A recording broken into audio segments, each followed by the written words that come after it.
Good morning, class. Today I'd like to talk about culture shock. Now, many students think they know what culture shock is, but often they are confused by the real meaning of the term culture shock. For example, I've heard students say, "I know what culture shock is.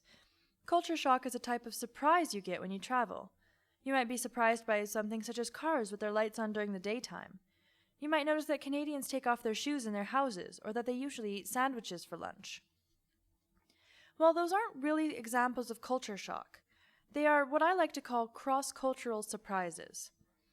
Actually, culture shock is quite different from a cross-cultural surprise. Culture shock is a feeling of anxiousness and confusion caused when a person tries to adapt to a new environment. Culture shock also involves a physical and psychological reaction to a new environment. When you live in a new country, it is common to feel sad, lonely, or disoriented. You might feel very tired, or you might have difficulty sleeping. You may have sore muscles, and you might even lose your identity and wonder, who am I? All of these types of reactions can be signs you are suffering from culture shock. Many people feel culture shock has stages. The first stage is often called the honeymoon period.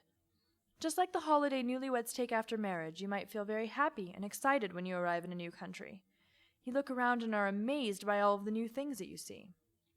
This happy period can last a short time, or it may last for months or even years, depending on the individual. Some students have said they have never had a honeymoon period. They were sad from the moment they arrived in the country. Many of them weren't here because they wanted to be here, but because their parents had sent them here. However, I think most people do have a honeymoon period. The second stage of culture shock is often called the transition period. During this period of time, you may begin to feel frustrated. You may get angry or sad. Typically, people start to think about how easy life was at home. When you look around your new country, you can't believe how crazy people are. Why can't they be just like you? Why can't they speak your language? How can they live in this awful climate and eat that disgusting food? Everything starts to get on your nerves. If only you were at home. Later, you will move on to the integration stages, and you'll finally become comfortable with the new culture and the new environment. You'll come to accept that the new environment is different, but you'll start to understand that there are some good things as well as bad things about the culture. Things won't be so difficult for you then. In fact, you might actually start to prefer some parts of the new culture to parts of your own culture. Then when you return home, you'll probably go through a whole new stage called reverse culture shock. We'll talk about that tomorrow. One thing to remember about culture shock is that people experience it in many different ways.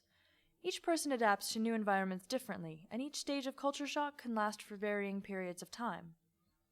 Before you travel to another country, it might be helpful to do some research on culture shock, so you will be mentally prepared for the emotional and physical reactions that you may have. As well, it may help you to understand the behaviors of other travelers around you. Now, please open your book to Chapter 13 and read the group questions entitled Culture Shock Stages.